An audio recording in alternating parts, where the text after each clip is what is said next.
Welcome, everybody, and thank you for coming on this snowy January day. Happy New Year.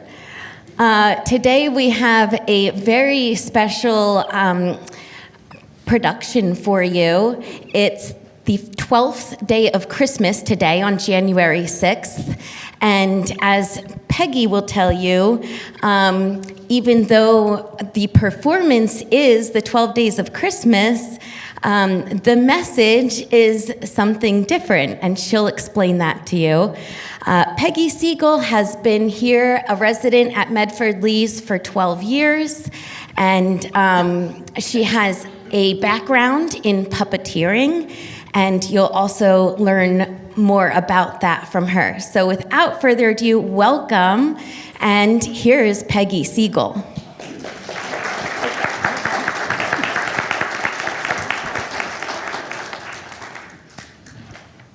Thank you.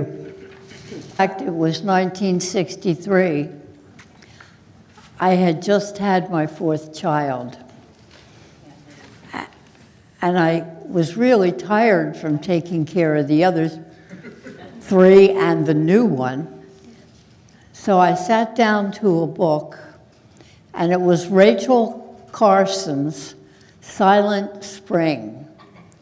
Well, this was a real shocker, because I had just overshot by 2 my quantity of population. So at that point, I decided I must be very careful the way I raise these children to respect the earth. And so that was the beginning. I later went to Glassboro State College and went back again to get a degree in school nursing and health education, so that when the children were in school, I could also be in a school system and have the same hours. While I was there, they were teaching puppetry. And since I had to do a series of student teaching, I thought it would be very good to take a puppetry course. So that was my first experience with puppetry. Up until that point, I had never seen a puppet show that I liked. I had no television set, so I had never seen some of the things that children of that age were watching. So that was the beginning, and I learned that I could make rather good puppets. So from that point, things went on, and I did a little bit of puppetry, and things moved on. Later, I had a friend who was studying to be an art therapist, and she went to Goddard University. And while she was there, up in Vermont, I went to visit her, and I saw the Bread and Puppet Theater. And this was sort of an eye-opener for me, because I had never really known what to do with my puppets. I was getting quite a stockpile, but I didn't like the children's shows. And when I saw what Peter Schumann was doing, which was a form of social protest, I thought, this is what I want to do. So that moved me in another direction. And when I was doing things in New Jersey, I found out about Peters Valley. And that was an art community where people would go and spend a period of time. And there was a person there that was teaching puppetry, and his name was Art Wood. So a friend and I went and took some of his courses. And he was also doing things that were political, but a different sort of thing from what Peter Schumann was doing. So some of my ideas I picked up there. And then I moved on into my own sort of thing. And we will see that today. but my influence has been the environmental concerns. And so each one of these displays, the puppets for each day of Christmas, have been made from things that were being discarded or thrown away. So I want you to look at your trash and see how you can cut down and think about, what could I use this for? And maybe it's the container it came in, or maybe you're tired of it, or maybe it's an article of clothing that you can take apart and use the fabric. But anyway, that's the way all of these things have developed here. So I'm going to turn it back to Danielle. Actually, you're going to turn it over to me. I'm Kathy Riley, the artist one, not the mathematical one. And I've been working with Peggy for a while on other projects, including origami, that we're trying to start again at Medford Lee's, and we have great hopes for it. But my task today is to tell you a few things about the song, The 12 Days of Christmas. Could we have a show of hands, excluding the singers, of people who are really quite sure that they could get from 1 to 12 with the gifts? Any takers? Oh, a few. Thank you. Brave souls. You can hum along and check on us in case we get out of order. The miracle of Google tells a lot of things about this, but the main thing is the first published version of it was in the year 1781, and it was in a book for children which was entitled something to the effect of Harmless Recreations. And I think it was designed to help them to count, to help them to rhyme, and things of that sort. So if you didn't put your hand up, you might be one of those people who was saying, well, I'm not sure who comes in on which number. And that would be fair, because a lot of people have been baffled by that one. We used the traditional group. We've made a few Americanisms here, putting in gave for cent and golden for rings. Thank you, Mitch Miller, who did a version in 1956. And after that, all Americans called them golden rings, which you will see somewhat later in the program. Considering the repeats, there are 364 gifts given by the time we get to the end of the poem. And they would cost about $202 million in today's currency, if you had all those cows and dancing girls and others. And that was in 1923 dollars. It could be more now. Sometimes, to flatter people when the song is sung, children will put their mother's name in instead of true love. Or it might be a plea for gifts that they thought they'd want, although what they do with the cows, I'm not quite sure. Some other options, which we do not picture, would be ships a-sailing, though Peggy, I'm sure, could have done that and may have done ships in her past. Bears a-baiting would be a challenge. And the song has also inspired many parodies, again, as Google would tell me, but one in particular has 3 wench friends, 2 pounds of ham, and a parsnip in a pear tree. So you could be thinking about that. You will not see 2 pounds of ham in today's production, and I think that about wraps it up for humorous remarks, so we will go to step number next.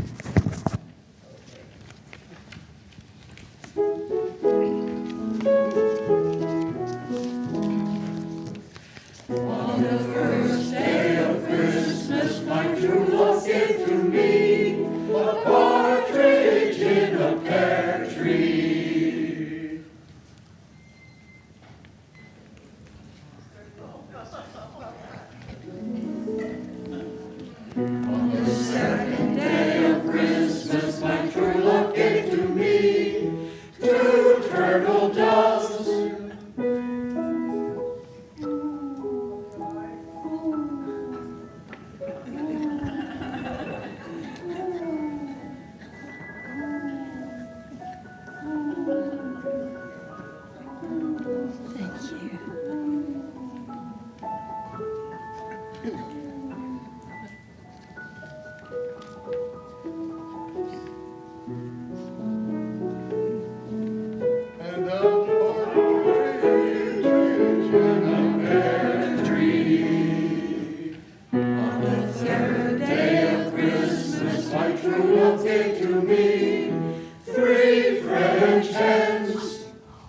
c'est moi.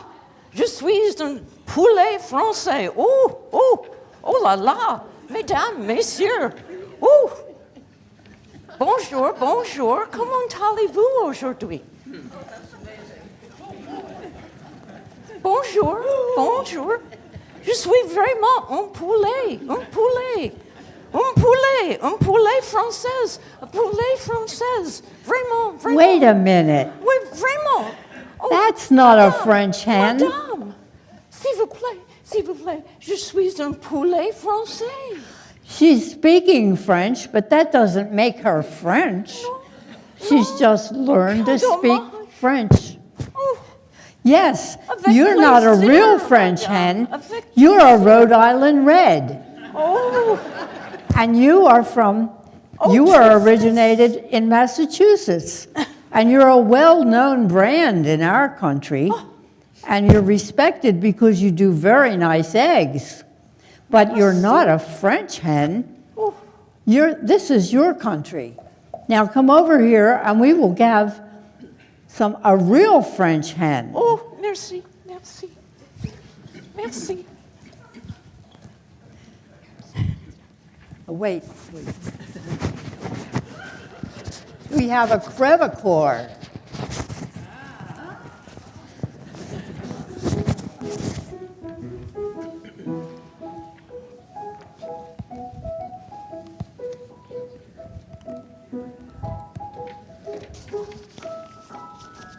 The crevecore is this black chicken, which was almost destroyed during the two world wars.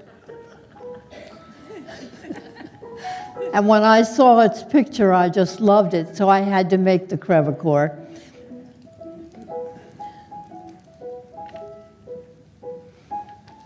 But it's very well known, and it's raised for its meat and its eggs. And they are trying to bring it back now. The white one is a Bressy Galois, and she is queen of poultry. Turn around. This is from the town of Bressy. Walk around and show them. And this is strictly controlled by the government. It is a felony to try and take these and raise them by yourself. And people are persecuted and sent to jail for that. But these are very, very carefully guarded chickens. And pull its wings up. And the restaurants charge outrageous prices to have their meat.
Oops.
There were 7 special breeds of cattle when I was starting this, and that were recognized, and we needed 8.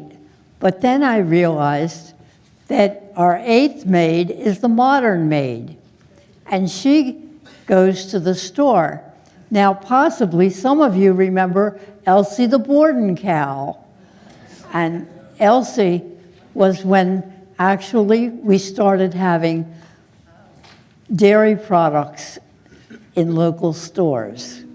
So that's how the 8th one came about, and that's what we have today.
I still have 9 that are incomplete.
Thank you.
Thank you all for coming.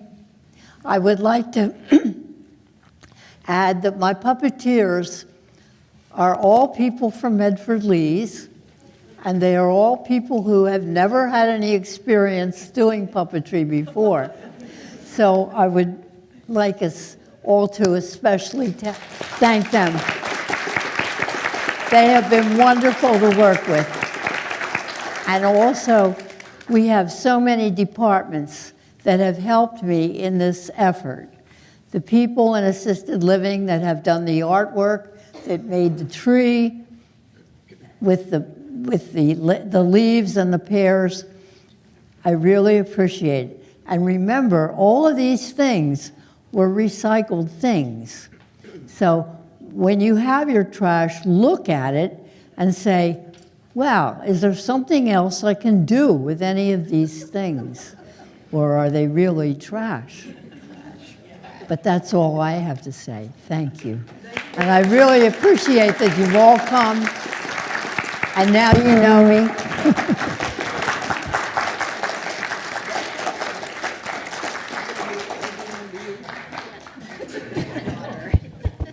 I just have to boast about Peggy for one moment. She started this project 12 months ago.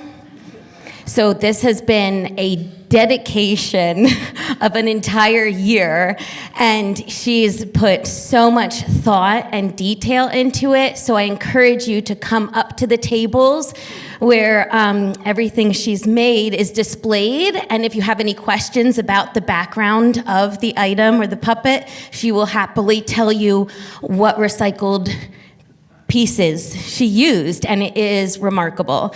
I had the pleasure of working alongside Peggy just for the little things because I don't have this creative bone that she has, and it was a lot of fun and I learned a lot. So thank you, Peggy, and thank you to the singers for coming. After one rehearsal, they were here and they sang with gusto. And again, to the puppeteers and everyone who helped. It took a village, but this is the mastermind behind it. Thank you. And Dave Bartram made the slideshow and took the pictures, all of that, so. And this lady is wonderful to work with. Thank you for coming.